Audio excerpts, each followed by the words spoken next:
Introduction. In 1994, a group of doctors sat in a quiet room, flipping through pages of a thick book called the DSM-IV. This book told the world what counts as a mental health struggle and what doesn't.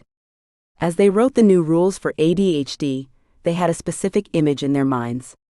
They were thinking of an 8-year-old boy. He was the kid who couldn't sit still in his chair. He was the one jumping off the playground slide or shouting in class. He was disruptive. He was easy to spot because he made his struggle everyone else's problem. While those doctors were writing, a million girls were sitting in the very same classrooms. They weren't jumping off chairs. One girl was staring out the window, imagining a whole world where she was a hero. Another was doodling flowers in the margins of her notebook, her mind spinning so fast she couldn't hear the teacher's voice. A third girl was talking a mile a minute to her best friend, getting in trouble for being chatty, but never for being hyperactive. These girls were sitting in a hurricane, but they were doing it quietly. Because they didn't fit the naughty boy image, the doctors didn't include them. The world decided that if you weren't breaking things, you were fine. This choice created a lost generation. It created a world of women who grew up thinking they were just a bit off, or spacey, or worst of all, lazy. If you are reading this, you might be one of those girls. You spent years wondering why simple things felt like climbing a mountain. You wondered why you could write a brilliant 10-page paper in 2 hours, but couldn't remember to fold the laundry for 2 weeks. You assumed you just needed to try harder. You assumed that if you just bought the right planner, or woke up earlier, you would finally feel like an adult. The truth is much simpler and much kinder. Your brain is not broken. It is just wired for a world that wasn't built for you. The 100 open tabs. Imagine your brain is a computer. Most people's computers run 1 or 2 programs at a time. They open a spreadsheet, finish the work, and close it. Then they open a recipe, cook dinner, and close it. Their screen is clean. Their fan is quiet. Your brain is a computer with 100 tabs open at all times. In one tab, you are thinking about a work project. In another, you are wondering if you fed the dog. In a third, you are replaying a conversation you had 3 years ago where you said something slightly awkward.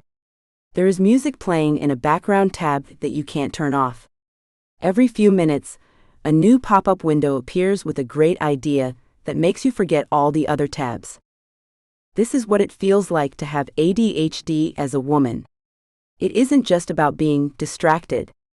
It's about being over-attracted to everything at once. For a long time, you probably felt like you were failing.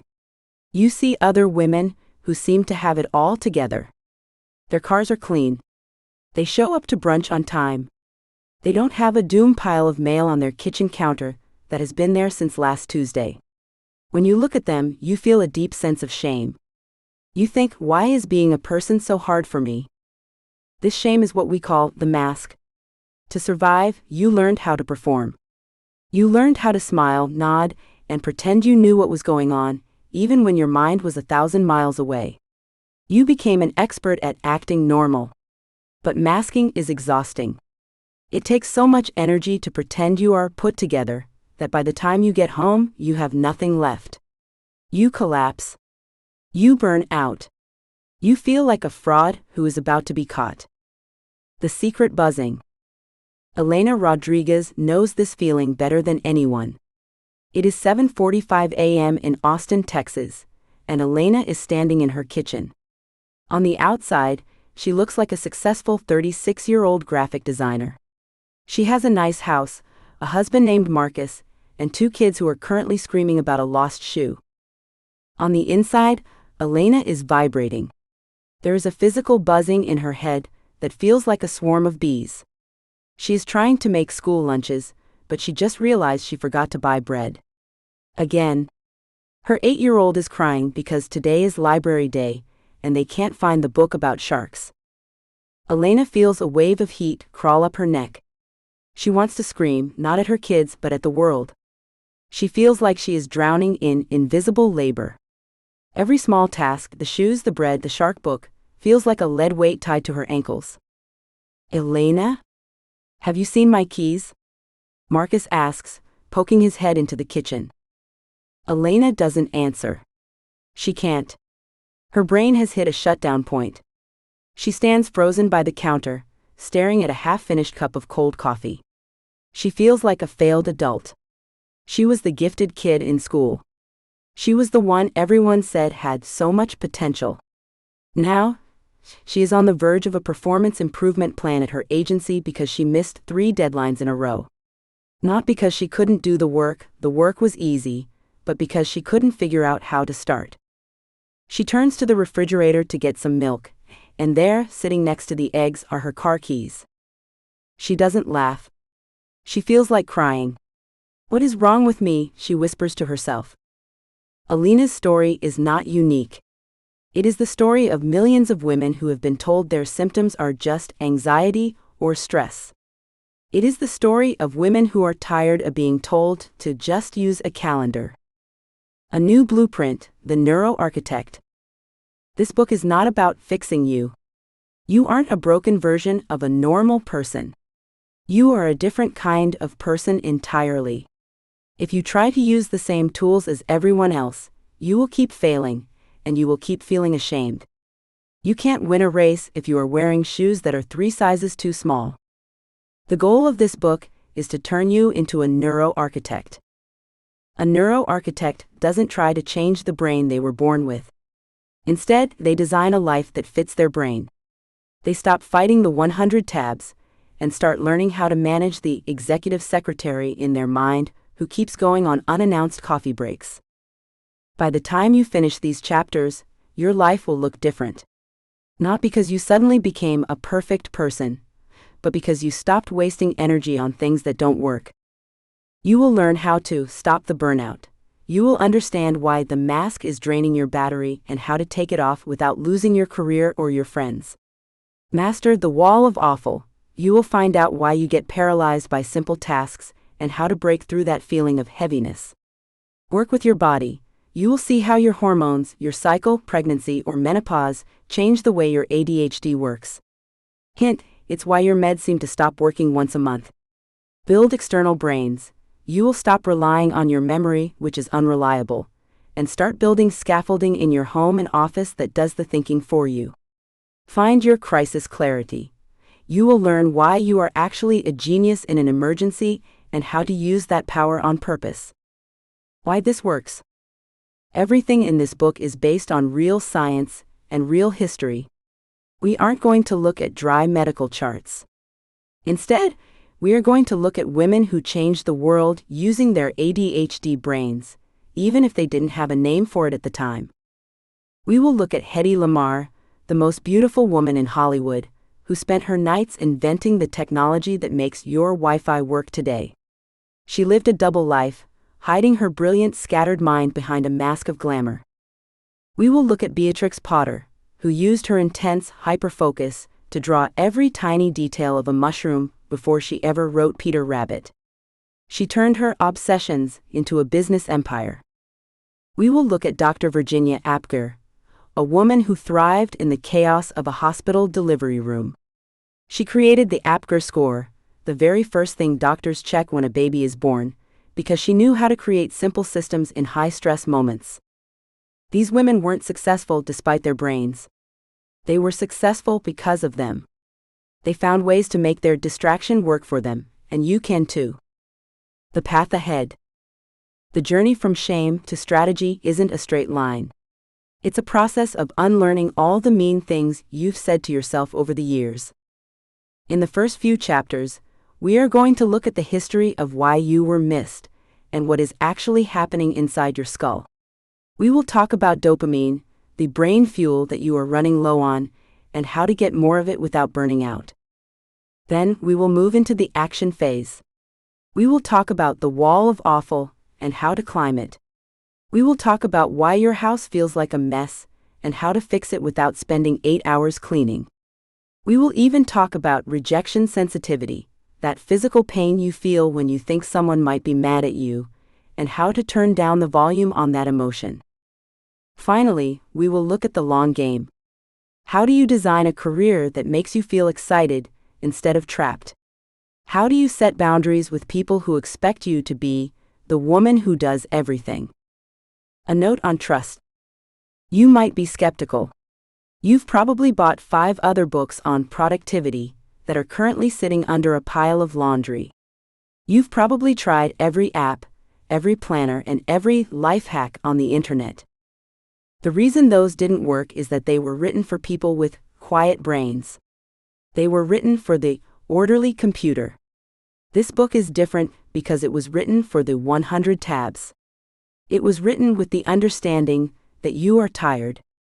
It was written with the knowledge that you don't need more to do, you need less to manage. I have spent years studying the way neurodivergent women thrive. I have seen the transformation that happens when a woman stops saying, "I'm sorry," and starts saying, "This is how I work." The strategies in these pages are not guesses. They are tools that have been tested in the real world of messy kitchens, high-stakes boardrooms, and chaotic carpools. Elena's first step. Back in that Austin kitchen, Elena is still staring at her keys in the refrigerator. Marcus has already found his own keys and is herding the kids toward the door. "You okay, Elle?" he asks, pausing at the threshold. Elena looks at the keys. She looks at the cold coffee. For the first time, instead of thinking I'm an idiot, she thinks, my brain was trying to do too many things at once, and it put the keys in the first open spot it saw. It's a small shift. It's tiny. But the buzzing in her head drops just a little bit. "I'm okay," she says. "I just realized I've been trying to run a marathon in flip-flops. I think it's time I got some better shoes." Elena doesn't know it yet, but this is the day she starts becoming a neuroarchitect. She's about to stop trying to fix her brain and start learning how to lead it. You are standing in that kitchen with her. You have spent long enough wondering why you can't just be normal. It is time to find out why being you is actually your greatest strength. Let's begin. 1. Why did no one notice sooner? The gym smelled exactly like Elena remembered. It was a mix of floor wax, old sneakers, and that faint, sweet scent of school lunch cookies. She stood near the bleachers at her 15-year high school reunion, holding a plastic cup of lukewarm punch. Her dress was pressed. Her hair was perfectly curled. To anyone walking by, she looked like a woman who had every single piece of her life figured out. Sarah, a former cheerleader who was now a high-powered lawyer, walked up and gave her a squeeze. "Elena? You look amazing. I was just telling someone that you were the one who always had it all together. I still remember your color-coded binders in AP History. You were the girl who never forgot a deadline." Elena smiled and nodded, but her heart felt like it was trying to escape through her ribs. She felt like a giant fraud. On the outside, she was the gifted kid who grew up into a successful graphic designer. On the inside, she was a frantic bird trapped in a cage. Just that morning, she had spent 40 minutes looking for her shoes while her kids cried. She had 3 missed deadlines sitting on her laptop at home. The color-coded binders, Sarah remembered, hadn't been a sign of a calm mind. They had been a desperate attempt to stop her world from spinning out of control. She had spent 36 years playing a character. She was the responsible one. The smart one. The one who can handle it. But as she stood in that gym, she realized she was absolutely exhausted. She had been wearing a mask for so long that she wasn't even sure who was underneath it anymore. She wondered why it felt so hard for her to do things that seemed easy for everyone else. She wondered why no one had noticed that she was drowning years ago. The most beautiful inventor in the world. In 1940, a woman named Hedy Lamarr was sitting in a crowded Hollywood party. If you lived back then, you knew exactly who she was. The movie studios called her the most beautiful woman in the world. She had dark hair, perfect skin, and eyes that seemed to glow on the big screen. When she walked into a room, people stopped talking just to look at her. But while the actors and directors around her were talking about movies and fame, Hedy's mind was somewhere else entirely. She was thinking about radio waves. She was thinking about torpedoes. She was thinking about how to help the United States win the war that was raging across the ocean. Hedy Lamarr was a genius. She didn't have a degree in engineering, but she had a mind that never stopped moving. When she went home from the movie sets, she didn't go to sleep. She went to her inventing table. She had a specialized set of tools and a draft board. She spent her nights figuring out how to stop the enemy from jamming the radio signals used to guide underwater weapons. She eventually came up with a brilliant idea called frequency hopping. It was a way to make a radio signal jump from one channel to another very quickly, so no one could block it. It was a world-changing invention. Today, the technology she dreamed up is the reason we have Wi-Fi, Bluetooth, and GPS. She was a pioneer of the digital age. However, when she took her invention to the United States Navy, they didn't listen to her. They looked at her beautiful face and her expensive clothes, and they told her to go away.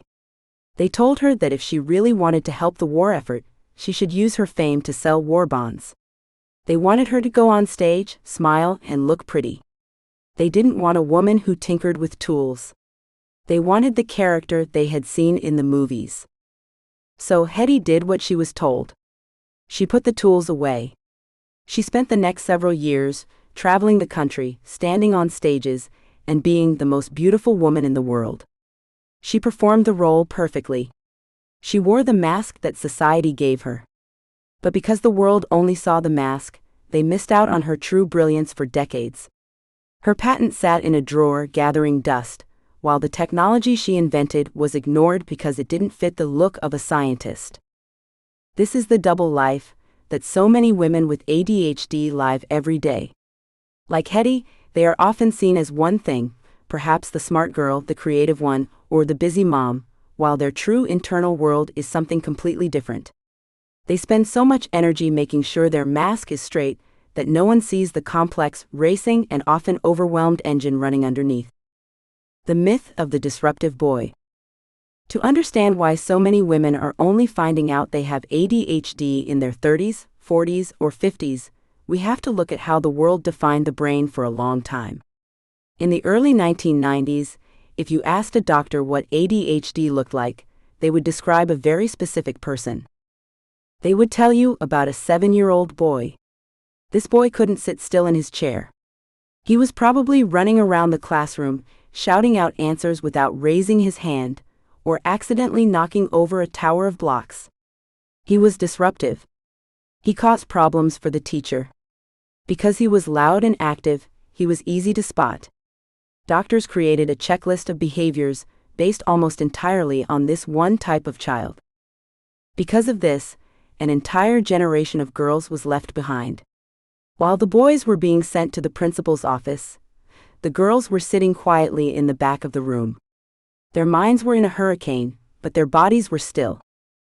A girl with ADHD in 1994 wasn't usually jumping on desks.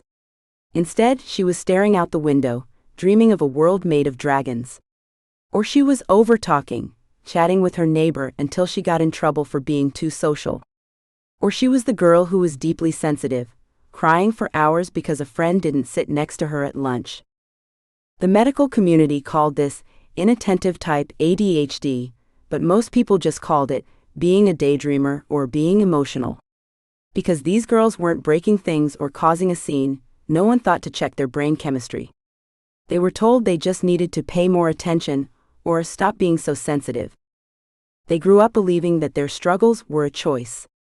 If they couldn't keep their room clean, they were lazy. If they forgot their homework, they were careless. If they felt overwhelmed by loud noises, they were dramatic. They didn't have a medical diagnosis. They just had a list of what they thought were character flaws. The price of the mask. When a girl realizes that her natural way of being isn't correct, she starts to build a mask. This is called cognitive masking. It is a survival strategy. It is the act of watching how normal people behave and then copying them until you look normal too. For Elena, masking started in the 3rd grade. She realized that if she spent 3 hours on her homework, even if it should only take 30 minutes, she could get an A. She stayed up late, her eyes burning, just so she wouldn't have to admit she forgot the instructions. She became a perfectionist because perfection was the only thing that kept people from seeing the chaos in her head. Masking is like holding your breath underwater. You can do it for a while. You can even get really good at it. But eventually, you have to come up for air. For many women, that air doesn't come until they hit a wall. This wall often appears when life gets more complicated. In high school, you can mask by staying up all night. In college, you can mask by drinking too much coffee and living in the library. But then comes the real world. You get a high-pressure job. You get married. You have children. Suddenly, the invisible labor of being an adult becomes too much. You aren't just managing your own schedule anymore. You're managing a household, a career, and the emotional needs of a family. The mask begins to crack. This is why many women are diagnosed right after a big life change, like having a second child or getting a promotion. The systems they used to pretend they were neurotypical simply stop working. The energy it takes to maintain the mask is enormous. It's why so many women with ADHD feel burnt out by 3 p.m. They aren't just doing their jobs, they are performing the role of someone who finds their job easy. They are double-checking every email 10 times to make sure they didn't miss a word. They are gripping the steering wheel of their life so hard that their knuckles are white, all while smiling at the person in the next car. The internalized hurricane. There is a common misunderstanding that hyperactivity in ADHD always means physical movement. For women, hyperactivity is often internal. It is a racing mind. Imagine your brain is a television. For most people, there is one channel playing at a time. They can change the channel if they want to, or they can turn the volume down. For a woman with ADHD, the television is playing 20 channels at once. The volume is turned up to the maximum. There is no remote control. One channel is thinking about a project due next week. Another is replaying an embarrassing thing she said in 2012. Another is noticing that the refrigerator is making a weird humming sound. Another is wondering if she left the stove on. This is the internalized hurricane. Because you can't see the hurricane from the outside, people assume the woman is calm. But she is actually using every ounce of her willpower just to hear what the person in front of her is saying. In 2005, researchers like Dr. Patricia Quinn and Dr. Kathleen Nadeau began to publish work that finally showed how different ADHD looks in females. They found that girls were much more likely to have internalized symptoms. They suffered from higher rates of anxiety and depression because they were constantly blaming themselves for their hidden struggles. They found that while a boy might act out his frustration by hitting something, a girl is more likely to turn that frustration inward. She tells herself she is stupid. She tells herself she is a failure. She hides her messy desk. She hides her unpaid bills. She becomes a master of the emergency clean, shoving everything into a closet 5 minutes before a guest arrives so no one sees the truth. The gifted kid trap. Many women with ADHD were gifted children. They were smart enough to get by on talent alone for a long time. Because they were bright, their teachers never suspected a learning difference. But being a gifted kid with ADHD is a trap. It creates a high standard that you feel you must meet at all costs. You think, I'm smart, so this should be easy. Since it's not easy, I must be broken. Elena felt this every day at her marketing agency. She could come up with a brilliant logo design in 20 minutes of hyperfocus. Her boss loved her creativity. But she couldn't remember to fill out her timesheets. She couldn't keep her digital files organized. She felt like a genius for 1 hour and an incompetent child for the other 7. She believed she had tricked everyone into thinking she was smart. She lived in constant fear that one day, her boss would walk into her office, see the piles of paper and the unread emails, and realize she was a disaster. This is called imposter syndrome, and for women with ADHD, it is a constant companion. The truth is that Elena wasn't lazy or tricking anyone. Her brain simply had a different way of processing information. She was like a high-performance sports car that was being forced to drive through deep mud. The engine was powerful, but the conditions were wrong. Breaking the cycle of shame. The most important step in the journey of an ADHD woman is the moment she realizes that her struggles are biological, not moral. For years you have likely been told by teachers, parents, or yourself that you just need to try harder. You've bought dozens of planners that sit empty in a drawer. You've downloaded every productivity app on the market. You've made to-do lists that are 3 pages long. When these things didn't work, you felt shame. You thought you lacked discipline. But you cannot discipline your way out of a neurodivergent brain. You wouldn't tell a person who needs glasses to just squint harder. You wouldn't tell a person with a broken leg to just walk with more focus. ADHD is a physical difference in how the brain handles dopamine, the chemical that helps us start tasks and stay interested in them. In an ADHD brain, the executive secretary, the part of the brain that organizes and prioritizes, is often underfueled. It's not that the secretary is lazy. It's that the secretary hasn't been given the right tools or enough pay to do the job. When you understand this, the shame starts to melt away. You realize that you aren't a failed adult. You are a person with a specific type of brain that requires a specific type of environment. The first step toward unmasking. Back at the reunion, Elena took a deep breath. She looked at Sarah, who was still talking about those color-coded binders. "You know, Sarah," Elena said, her voice a little shaky but clear. "I actually hated those binders. I only made them because I was so terrified of losing my place. My head always felt like a beehive back then. It still does sometimes." Sarah stopped talking. She looked at Elena, really looked at her for a moment. Then she let out a long sigh. "Oh my God, me too. I'm literally on the verge of a meltdown every single Tuesday. I thought I was the only one who felt like I was pretending." In that moment, the mask slipped just a little bit. And the world didn't end. In fact, Elena felt a sudden, sharp sense of relief. She wasn't alone. Unmasking is not something that happens all at once. It is a slow process of deciding which parts of your performance are actually serving you and which parts are just draining your battery. It is about learning to say, "My brain works differently, and that's okay." You have spent years trying to fix yourself to fit the world. Now it is time to start fixing your world to fit you. You are a neuro-architect. You are going to build a life that actually works for the brain you have, not the brain you were told you should have. The history of women with ADHD is a history of being hidden in plain sight. We were the daydreamers, the chatterboxes, and the perfectionists. We were the most beautiful inventors, whose ideas were ignored. But the lost generation is finally being found. By reading this, you are part of that discovery. You are not messy. You are not lazy.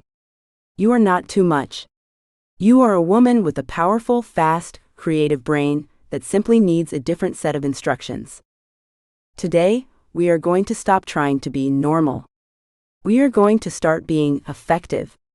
And the very first thing we are going to do is acknowledge the weight of the mask we've been carrying. Your unmasking task for today. Find a piece of paper or open a note on your phone. Write down 3 things you do every day just to look normal to other people. Maybe it's over-explaining why you're 5 minutes late. Maybe it's saying yes to a volunteer committee you don't have time for. Maybe it's keeping a clean room by shoving everything under the bed. Look at that list. Just for today, choose one of those things and give yourself permission to stop doing it. If you're 5 minutes late, just say thank you for waiting, instead of giving a 10-minute speech about traffic. Notice how much energy you save when you don't have to perform. That saved energy is the first brick in your new foundation. 2. Neuroanatomy, the biological engine of distraction.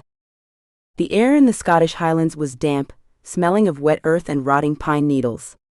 It was the summer of 1892, and a young woman named Beatrix knelt in the mud, her long skirts soaking up the moisture from the ground. She didn't notice the cold.